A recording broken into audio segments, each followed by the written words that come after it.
Are you a prepper or homesteader looking to connect with like-minded people in your area? Looking to start your own preparedness group? Already have a group?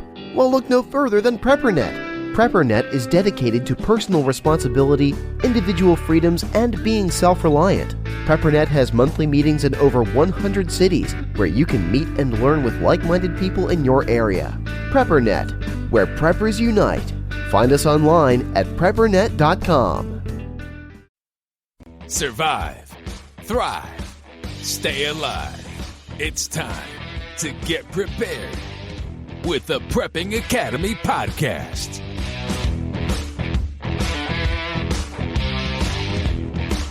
So I'm going to introduce Rick. I've known Rick for probably 11 years now. I think I probably met him at the first Prepper Camp. Rick is the founder of PrepperCamp, him and his wife, and Jane, one of the questions I have here is whose idea was it, his or his wife? So I'm going to let him prepare for that because we need to know. And then, and he's also written several books. He does a podcast. He does a video cast. He does pretty much everything. He is a staple within the prepping community. He was on Doomsday Preppers. And so let's bring Rick Alston into the mix here. And Rick, how you doing this evening? I'm doing good. How are you doing? Good. I know you didn't know I was going to play that, but that's a pretty good video. Everyone likes that video. Well, that was the best introduction you could have made. That's for sure. I mean, did you know? I mean, you knew that they were going to take a spin on it and make it funny, right?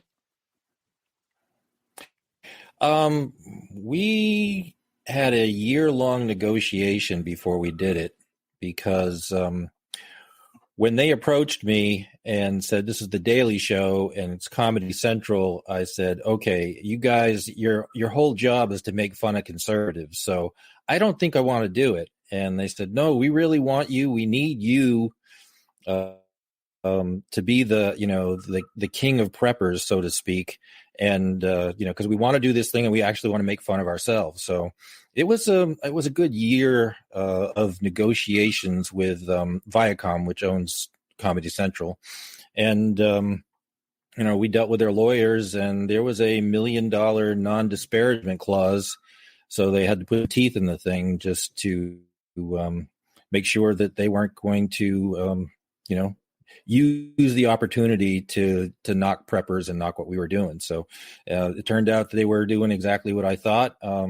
Interestingly enough, she was scripted. I was not. So all of those answers by me were all just off the cuff. So it was fun. It was a fun shoot. And, she was a really nice, genuine person. She kept telling Jane, I just play this character. I'm not really like this. And she came from a conservative family. And when she came, she we took her around the farm and showed her the goats. She said, "Oh, can I get in there with the goats? Can I get a picture for my kid?" And she said, "Oh, yeah, sure. No problem." So it was a good experience. And it really is a funny piece. It is hilarious. And people say we went off the air for a second. They thought that we got nuked by the government. I got text messages, but we have been back while you were talking. It came back so good. Listen, YouTube it's on YouTube already. They don't care about that video, guys. So I am getting a major storm. Sounds like a hurricane's coming outside right now, but hey, we'll survive it. So I got some questions. So you're an author.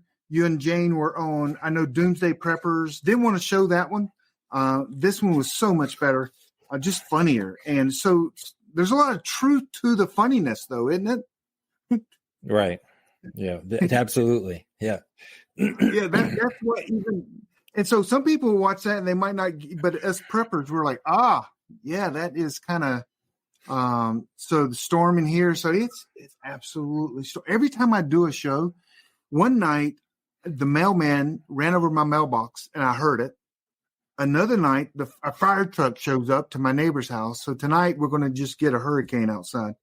So, but I do. So let me ask you, if you don't mind, let's talk about PrepperCamp, because tickets are on sale now, and they can get tickets now at a huge discount. What's the percentage of discount between now and, because it goes up over time, correct? Right. Yeah, we give a discount for people to purchase the tickets earlier on, and it helps us to know kind of the numbers that we're going to have and where we kind of stand. It allows us to take care of some fixed costs early on, and to lock in things like our tent people who it is not a cheap venture by any means to put this event on when we've got that many tents and 2,000 people. And I think you heard last year, the year before last, each one of those chairs, those 2,000 chairs, cost $1 a piece to rent. Well, last year the price went up 50%. It was $1.50 per chair.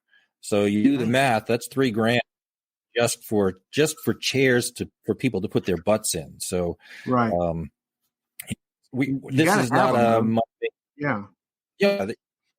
but the whole event is not a moneymaker thing for Jane and myself. This is kind of our ministry, and we got into this because we were on the speaking circuit after Doomsday Preppers, and we just realized that people wanted to get the kind of information that they needed so they could live kind of the lifestyle that we do, and be more prepared. So we do this. We started this 12, 13 years ago, and we this is our 11th year.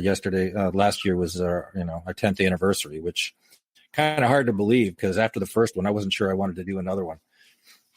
Well, the funny thing was I'd been to all 10 years. The first year I went under an alias because I didn't know. I was so scared to go to a show like this. I signed up under an alias. I know that, and I went with you, Dave very well. And Dave and I were talking Dave, he didn't know you at that time either, Dave Stutz. And we're like, okay, we need to sign up and go. And we just won't, we'll just keep a low key because Dave was a conspiracy theorist. One of the first ones I've ever hung out with. Man, they're going to have cars going through a parking lot, scanning their tags. And he was saying all this stuff. And so I was taking all the precautions, but I've been there all the years. My question is, so you started this because you were tired of traveling, right? And that was the big thing, is that you thought that people would enjoy coming to you instead of you going all over the nation, right? Well, not really. No? We were back 12, 13, 14 years ago, after we had done Doomsday Preppers, Jane and myself became kind of celebrities, and there were a bunch of prepper shows out there that were all over the country, and most of them were held in a convention center where people were butt to butt, elbow to elbow. It was like $5 to get in a ticket, and it was at a convention center, and people who weren't really serious about the prepping thing. So, people come to kind of see what it was all about. And what the promoters were is they weren't really preparedness-minded people themselves. They were just trying to make a buck on the next craze. So, they were much more concerned about making the vendors happy and selling stuff than they were about teaching. And Jane and I were there, as well as people like Scott Hunt and some others who had some credentials. And, we drew in people for them. We were a marketing draw for them. And there were some of us after some of these events that just said, we just watch people there and they're talking to the vendors and they just don't know what they don't know. They're interested in buying stuff, but they don't know if they need it or not. And we just said, hey, look, we're educators. Let's do an event that we would like to attend in a venue that is conducive to these things, the bushcraft stuff and whatever. And it was the hand of God at work, because we had worked on the whole concept and came up with the name PrepperCamp and trademarked it and did all kinds of other stuff and started working on things, but we had to have a venue. And I just happened to be at speaking at another show. It was actually, I think, Charlotte at the time. And there was a couple there that went to my class, and they came up to us afterwards and said, "Oh, you have goats?" And I said, "Yeah." And they said, "Well, we're interested in buying some dairy goats because we're interested in that stock thing." And I said, "Well, we've got some babies, so yeah, that'd be great." They came and they looked at them, and then they weren't ready to go yet, and they weren't weaned yet. So, when it came time for them to take delivery, they asked if we could come out to bring them to them. And I have never before and never since delivered goats to anyone. They come get them. Mm-hmm. For whatever reason, it was like the hand of God. And so we delivered the goats, and a nice couple. And he said, "Well, I happen to have a campground. Are you interested in taking a ride?" Because it was off season at that point. And so we went on a ride in his ramped up golf cart, and it was like Mr. Toad's Wild Ride through 140 acres of land. And I'm like, man, this is it. This is the place. Right. And so we approached them doing PrepperCamp there, and it was kind of a risk for them too. Just like, you were concerned about telling people who you were when you went to PrepperCamp for the first time. They were concerned about having a bunch of people come there too, because they didn't know if they were crazies or, but they literally prayed on it, and they said, we think this needs to happen. So we did the first year. We didn't know what we didn't know. We had a lot of issues that were pretty much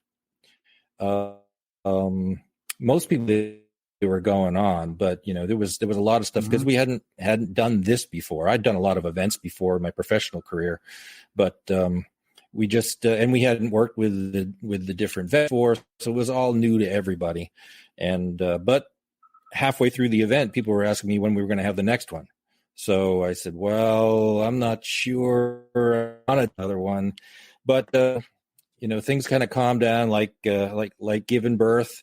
And, you don't ask a woman after she's given birth if she's ready to have her next baby. So after we give it some thought and got lots of good feedback, we just said, okay, let's do another one. And, we've been the largest preparedness, homesteading, self-reliance event in the country ever since. And we get people literally from every state in the country. We get speakers from every state in the country. We get people from Canada. We've even had people from Australia come to PrepperCamp. So it's been good. And, we just try every single year to make it better than the last year. Yeah, I can attest that's for sure. It has been. I got a quick story about the first year I went. Dave and I, we camped out, and we camped out at the back gate, right at the back gate. There was no tent city that year, but at the back gate, it was just a road, and I was the last little place. If you are coming into the road and you turn in left there, Dave and I were on the left side. We put our little tents there. Well, the first night, the first night we have two separate tents, and I was rummaging around in my bag to get my keys because I wanted to get something out of my car. This is like 3 a.m. And I hit my alarm on my car. And now I've got to scramble around and find the flashlight so I can find my keys. And it went off for like 4 minutes. And finally I hit it and turned it off. And I was like, oh my gosh. And then that morning I was in line in the shower, getting ready to get in the showers. It's about, 75-yard walk or so. And I'm sitting out there on the steps, and someone says, "Man, Joe, hit that alarm go off at like 3 or 4 in the morning." I'm like, "No, I think I slept right through it." Come to find out, I've become friends with that guy. But the next night, if you remember, I don't know if it's because I stayed there 2 years. The next night, one night it rained, and my mattress was literally floating so much. So anyway, that's my 2. I think that was the first 2 years I went there. But But Prepper Camp has been amazing. Every year, you do bring up new classes and new things. And you got from, securing your house to used to do butchering meat to metalworking, every skill that someone probably would need. Even you do ham radio. I mean, like every skill that is needed, or the major skills, the major 30 skills, even sewing. I mean, you cover it all there. There's an expert there teaching a class. And so, yeah. What do you, I mean, is that, I guess that's on purpose to get these people to cover every. Oh, yeah. Well, yeah, I mean, we want to have all the major things, and we generally have some of the same standby classes every year, just because, people need to know how to grow food and various other stuff. So there's always, there's always some base classes there, because we have new people every year. 2 years ago, we had a whole bunch of new people and that I hadn't seen before, and they were in my class. It was 9:00 the first day. It was first class of the day, and I just asked people generally, who's seen me before, and not many people had raised their hands, had not seen one of my classes before. And I said, okay, who's a new prepper camper? And 90% of the class raised their hands. So I said, boy, that's weird. Why is that? And some guy yelled out, Biden. So, people were waking up. So we have lots of new people every year, and we have, some people that repeat again and again and again. And so because we do have people that are coming again and again, we always try to have at least 20 new classes every year. And that means I have to cut 20 other classes, but we try to find things that are sort of topical for the time. So last year we had, an anti-kidnapping class, and Sarah Hathaway taught that one, and it's become a big issue with the sex slavery, the child kidnapping, the women kidnapping, and it happens in Walmart parking lots, where some woman's walking with a bag full of hands full of groceries and get her keys out to the car, and somebody who drives up in a van slides the door open, throws her in, and takes off. Fills her full of drugs, and she's now in the prostitution trade. So this is happening way too often. So we had somebody who can teach how to keep that from happening. And you're right. We have 64 classes a day, all 3 days of the event. So there's a lot to learn. In fact, one of our speakers, a guy from Canada, Toolman Tim, he had been to a bunch of other shows, and he said, oh yeah. And then there's the big one, Prepper Camp. And he said, folks, it's like drinking from an information fire hose. There's just so much to learn there. Mm-hmm. Yep. So someone's asking like 20 times here, is Prepper Camp handicap accessible? I'll let me answer that. If you can walk, you can get around. There are some slight hills, but if you can walk up a hill a little bit, or if you can, I'm not sure. How would you answer that, Rick? There's some tricky parts there, being handicap accessible. We have specific handicap parking. We have parking for golf carts too. And, most of Prepper Camp is on flat terrain. And in fact, there's porta potties on flat terrain within the vendor area as well. The food service is really, the food trucks are the only thing that are uphill. And there's plenty of food, people serving food inside, that flat terrain area too. So, the only thing you would need to do is if you're going up to one of the food trucks, and there's ways around that. And of course there's some steps and stairs there too. And if you go kind of walk toward the, where our, the smaller tents are on the water, what what we were calling them? I can't remember. But in any case, there's a gentle slope going up there, and you can literally hang a right and do kind of a 180 and go up there. So it's doable, and lots of people do. Yeah, I would say if you can't walk a wheelchair, someone can push you around pretty easy around there for sure and get to all the things. There's just and you could actually not walk uphill any, but some of it you have to walk. You're walking across a slight hill. I would say that. So if you can do that, it's absolutely. I see people out there with canes and walkers and scooters all the time. So I would say almost 100% handicap. But yeah, you don't know until you try it. Become with a friend if you're or make a friend. So next question is, it has grown every year. I mean, you're getting, I think the numbers you kind of sell out every year, but it seems it's getting better every year. My question is this, I mean, do you have any, are you going to try to keep it the same, or will you be doing any different things for PrepperCamp 2024, or it's just going to be the same but better? Hey, let's take a quick break. Are you a prepper or homesteader looking to connect with like-minded people in your area? Looking to start your own preparedness group? Already have a group? Well, look no further than PrepperNet. PrepperNet is dedicated to personal responsibility, individual freedoms, and being self-reliant. PrepperNet has monthly meetings in over 100 cities where you can meet and learn with like-minded people in your area. PrepperNet, where preppers unite. Find us online at preppernet.com.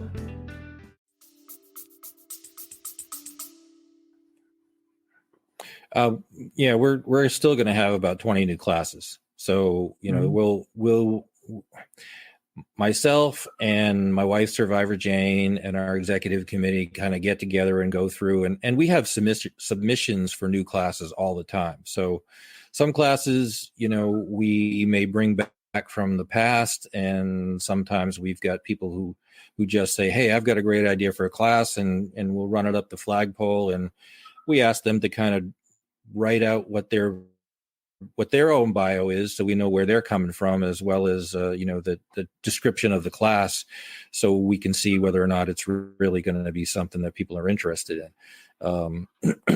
We had a class last year called Win Against Woke, and the guy who taught it, Paul Vallone, is been kind of a lifetime. He's kind of a political activist for our side. Let's put it that way. And he had a great class on how to take it to your school boards who are trying to promote all that crap to the children out there, and how to stand up to them, and how to win against that kind of a system. So, but we're looking at, you mentioned butchering, I think, at one point early on, and we're going to bring butchering back,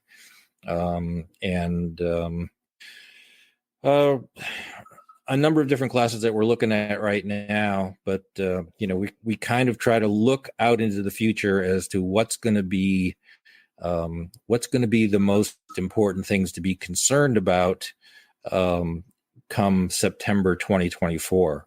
And home defense, learning how to take your own team and how to deal with marauders and invaders and that kind of stuff, or whether that's the 30,000 Chinese nationals who are all PLA guys who came across our border, all wearing the same kind of clothes and having the same kit and same backpacks. Whether those are all cells. I mean, think about it. In 9/11, it only took 19 guys to take down the United States for a period of months and cause us $1 trillion in lost revenue in GDP. So think about 30,000 Chinese nationals and all the testing that's been done on our power grid. This is stuff that we're looking at, and people need to be prepared for it. Yep. Absolutely. So I got this last question. This just came to my head right before the show. It's going to be difficult for you to answer this one, but I want you to. What was your favorite year? And you've been doing this. You've done it 10 years. Is there one year that you're like, okay, the people here, they get it finally, or like you had the best lineup of classes, or is there a favorite year that you have? I think last year, best year, because we just add more stuff all the time. So, we started off when we started Prepper Camp, and we had 6 classes going on at the time. Now we had 8 to 9 going on at one time, 9 at certain times of the day. We had several different demonstrations, including Fortress Canine, who I wish I had seen that, but I did see it on video when he did the bite work with his executive protection dogs, and then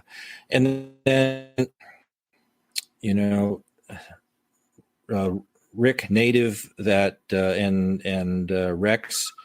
Pastor Rex had that men's group thing that they did, which was kind of cool. That was last year. And they just brought and they brought that to me and said, "Hey, we want to do this." And I said, "Well, we could do something. We could just figure out where to put it and do it lunchtime."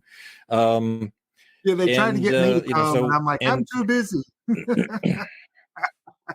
So we had we had 4 movies last year. We had Brad from 5 Times August for his second appearance at Prepper Camp, and he has already agreed to come back for the next year. And he is the #1 singer-songwriter. He is the political protest singer of our time. Where I'm a child of the 60s, so I grew up with that kind of stuff, and those guys are nowhere to be found. And he's doing it, and he is now an international personality. During the first Prepper Camp, he wasn't really that well known, but now he's an international. He's traveled all over the world at all these, stop the mandates and stop vaccine things and that kind of stuff. And his album last year was the #1 singer-songwriter album on both Apple, iTunes, and on Amazon. So that's something. And his videos are absolutely amazing. And the fact that he's not only writes the music, sings the music, but he also creates these videos that are just total satire and just slap you in the face, using the words of the people he's making fun of, their own statements. So. And then Pastor X, he always does the Sunday morning church service there by the lake. Yep. That's always fun. So tell everyone. And it's nice to have a pastor who's actually a prepper. So right. And so it's funny. He's lives up in the Wilkes County area, and we have every year we see each other. We're like, oh, let's get together. There's a great restaurant out there. We've yet to do it, but I need to call him and do it. But he's a great. I love the first year we were beside each other, and it was pretty awesome to get to know him. Tell everybody the ticket discount, and then we're going to transition to growing some food questions and about your books. But where can people get the tickets, and when does the price go up? And if you got any other things you want to talk about Prepper Camp, and we'll move right on to some food. Okay. Ticket prices for Prepper Camp will be $100 at their final price. And the ticket prices right now are $54.25. So they're $45 off right now. And that is until December 31st. And then first of the year, prices go up. So, now is the time to get your tickets for Prepper Camp. And, so I think there was another question there, but I can't remember what it was now. So that's at preppercamp.com. That's preppercamp.com. That's it. Yeah. Just like that screen going across there. Yeah. Yeah. At PrepperNet, we have always promoted. That's our biggest event. We have the most people come to that. We do a spring event but the prepper camp is, I mean, we've been going there for years, and our people love it. And like I said, last year, I think we had like 109 people when we have a little cookout together. I think it was 109. I don't know. Beth's not on here. She would know. She was the one doing the counting. But it's a fun time. We hang out, and but yeah, I think it's important to know too, for that, unlike a lot of other events, it's one price for everything, and you can go to any class. You don't have to pre-register for any of the classes. You go whenever you want to go, or whatever times of the day you want to go. So it's not like where you have to pre-register and a class gets full, or that you have to pay extra. There's no materials fees or anything like that. So, we have been striving just to keep it at one set price, so nobody feels like they're being nickel and dimed to come to PrepperCamp. And also for about handicap accessible, if you all the speakers that need a television or a microphone, you have them, because a lot of people were like, they're concerned, well, I won't be able to hear it, but the people that need a microphone, they have a microphone, so everyone should hear it. You guys go from tent to tent to tent to make sure everybody is, for every single class, everything's working, and it's always great. You guys are a lot of help there for sure. Chin is, you just call Chin, and big tall guy comes and helps you. And but everyone should be able to hear it. There's a lot of seating as well, and you can bring your if you have a wheelchair or your own special seat, there's room to put it on the side, still be in the shade, and probably be. So it's got there's no bad things about PrepperCamp. And one of the great things, I have never noticed a bug issue. A lot of people are like, oh, it's outside. I've never seen a bug issue in September up at in Saluda there. Never even thought about it. But a friend of mine goes, well, isn't there a lot of bugs? I'm like, no, they're not. The only time you'll see a bug is a yellow jacket near a trash can. Other than that, there's nothing. But it is well done. It's and you guys have got it down. This is the 11th year. Matter of fact, I can't think of another one that's been going on for more than 10 years. A lot of them stopped, or they're out of business. You guys might be one of the longest at this point. You're only 10 years. I was a businessman for 35 years too. So, thanks for listening to the Prepping Academy podcast.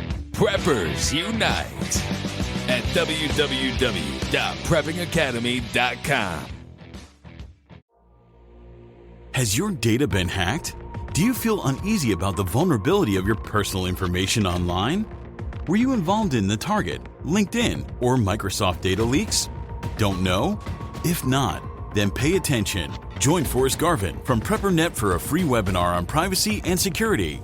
Gain insights into safe internet browsing, VPNs, crafting online aliases, secure emails, detecting if your data has been hacked, and managing passwords. Secure your spot today for this webinar on privacy and security. It's free. This webinar delves into comprehensive strategies for bolstering your online privacy. We've got you covered, from fortifying your passwords to shielding your financial information and mastering state-of-the-art encryption techniques. We're offering 2 convenient dates to suit your schedule. Reserve your spot now at preppernet.com/privacy. Don't let cyber threats erode your peace of mind any longer. Take the first step toward a safer, more secure online experience by joining us for our free webinar. Remember, knowledge is power when it comes to safeguarding your privacy. Sign up now at preppernet.com/privacy. We'll see you there.